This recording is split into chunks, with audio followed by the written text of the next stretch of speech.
Hey guys, this is a response to a response video. We're starting a bit of a conversation. Me and WMPYR. Hey WMPYR, thanks for the shout out and the positive mentions of my channel. Really appreciate that. The flying guillotine. Let me talk about that, man. I have trouble with that movie. Okay, I have trouble with the movie because I cannot suspend my disbelief when I watch that movie. To me, it's a fantasy magic movie because of the way he makes that thing move and how it just flops over someone's head and then he plucks it off. It's just visually, I can't believe it. I can't track it, and there's no there's no weird plot convenience. For example, okay, I can see maybe, possibly tossing the flying guillotine on someone and then yanking it. It's very hard to pull something back. So it's a fantastic movie and a fantasy movie. So I actually don't even regard that as a martial art movie. Is it entertaining? How do I go there? It's entertaining in the sense of it's bizarre. My mind can't get over the visual bizarreness of the act of guillotining someone with a flying guillotine, and then when I do see some martial arts in there, it seems out of place. I wait for some kind of magic. I wonder if we should bring that movie back. If we could bring back the flying guillotine, but put sort of a science fiction-y spin on it, and make it an alien creature that lands on Earth and kills people with a flying guillotine. Maybe will they pay homage to it in maybe the Shang-Chi sequel, which I think we really need. All right, I don't know. We talked about a few other movies.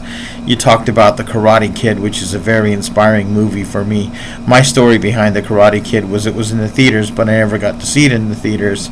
And I was just so interested in it because the promos for The Karate Kid were different than most martial arts movies. Most martial arts movies show the hero fully competent, doing something amazing. It's sort of like, please watch the movie. Watch Bruce Lee and Chuck Norris duke it out in the Coliseum. Watch Jackie Chan climb a building and flip off of it and hang on a lamp pole by one hand and flip over, right? So, yeah, but The Karate Kid, the promo showed a kid frustrated. He was in a locker room when one kid was like, come on, make a move, and he turned around and he, there were scenes of this teenager being frustrated, having angst. And he was in the martial arts, and he was facing bullies, and the bully happened to look like my bullies, which were big, tall, white kids, especially blonde-haired, blue-eyed, Aryan guys, and that was just so common.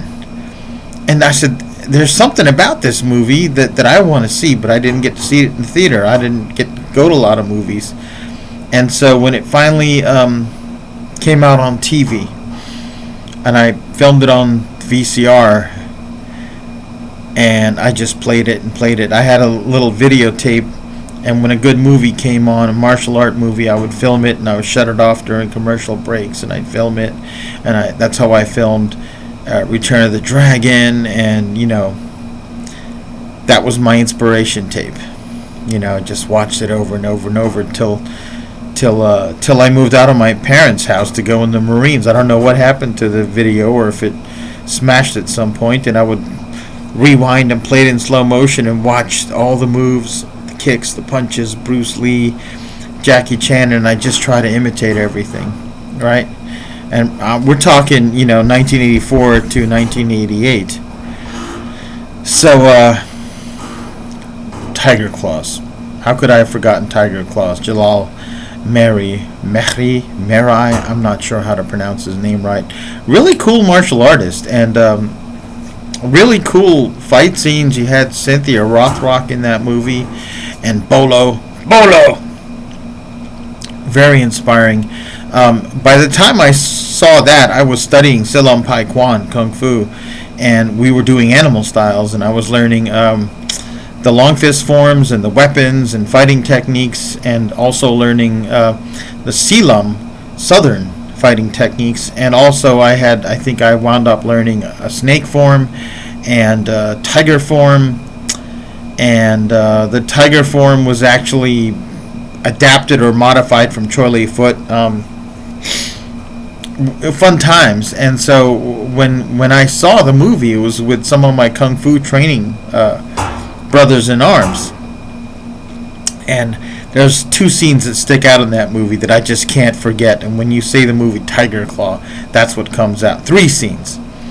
One scene is Jalal's at a tournament, and he's watching the tournament competitors, and he's watching a match, and he's trying to find the master that teaches Tiger in Toronto, wherever he's at. And he sidles up next to him. Here's the master, and here's Jalal, and they're watching the tournament fight. And he goes, "Aren't they good fighters?" to the master. And the master's like, "What style do you do?" "I do Tiger." And he goes, "Why would you think they're good?" And when we saw that, we all started high-fiving each other in the living room, And we were just like, yeah, why would he think it's good? That tournament shit's bullshit, right? That karate stuff, nonsense. So the other scene, progressing on, was when they're training Tiger, and when they're dipping their hands in a heated wok with sand and everything, and the forearm training and the sparring and everything in the forms. And I was like, yeah, good stuff. And then there was the scene with, I forget her name, but she was the blonde lady, and she was in Three's Company. She sort of replaced Suzanne Summers, and like every red-blooded American male at the time, I had severely crushing on her at the time. So when I saw her in the movie, I'm like, oh, it's her, cool, right? And she still looks real good, And then they even had like a racy love scene, and I was like, damn, this movie is awesome, right? So it was just a memorable movie, and I really loved it. And there was a lot of authentic kung fu in there. Jalal Mary is a kung fu stylist, or that's one of the styles he does. And the kung fu in the movie was authentic. The tiger was authentic, and Bolo was in it, right? So yeah, I should have included that on my list. That's for sure, right? I didn't see Soldier with Kurt Russell, but it's got Kurt Russell in it, which means there's at least some good acting, and it's got Jason Scott Lee, and he started off as a bodybuilder surfer, and that movie Dragon, the Bruce Lee story, came out. Great movie, by the way. And he trained martial arts for that movie, and he got good at it, and he stayed at it, and did quite a few movies after that. More power to him. He's really good martial arts actor. Movies are an interesting medium. If a good movie came out today, like Shang-Chi, because of Shang-Chi, people are getting interested in Kung Fu and Chinese-style cinematography. Cobra Kai, boom! People studying Brazilian Jiu-Jitsu and MMA are like, especially young people, they're like, oh, karate, this stuff's not so bad, right? This is kind of cool. And, the internet. Jake Paul, for example, his efforts to promote boxing are putting people in our gym. More people are coming in saying, I just want to learn how to box. And I even like to encourage people. I say, look, when you join the gym, learn the kickboxing and the boxing, because you get to develop your whole body and all your reflexes. Then you can always specialize. But a lot of them are like, no, man, I want to box. I only want to box. I'm like, okay. And let's not forget Floyd Mayweather and Conor McGregor, the matches they had, all the hype they generated and all the money they made is bringing attention to boxing. For a while, MMA was uptrending, it was like dominating everything. But now boxing and karate, due to Cobra Kai, are in people's consciousness. So the right movie, the right type of media exposure could change things. I always say, like, if you pick some really obscure martial art, like for example, Ottoman Turkish martial art of matrak, right? There's a guy teaching his version of it in Turkey, and there's another guy on YouTube who can read the original Ottoman manuscripts, is translating them, and is posting the techniques, right? So if there was the right movie presenting that in an intriguing way with, good-looking actors and actresses doing stuff, couple sex scenes, it would become an international trend. People would be like, let's do this, right? If there was a movie with maybe Brad Pitt or somebody playing an Irish character who did some amazing shillelagh fighting, and then was, an Irish bare-knuckle boxer, but they actually showed training and distinct elements of the style. If the movie was a hit internationally, that martial art would be a hit. So, WMPYR, thank you so much for stirring this conversation. I'm looking at my camera on this laptop, and the color is fading in and out. I can't really control much of this. Maybe I need to start filming on a regular video camera and posting these replies. I would love to have a conversation with you, but I'm limited by the fact that I do not have internet in this building. Okay, I'm not wired. I have to record things, and then I have to go to either the library, the student center, or coffee shop and post these things. So, hey, maybe I'll get a patron one day, and we'll get this going. But I do appreciate this back and forth. I think we'd have a fun conversation.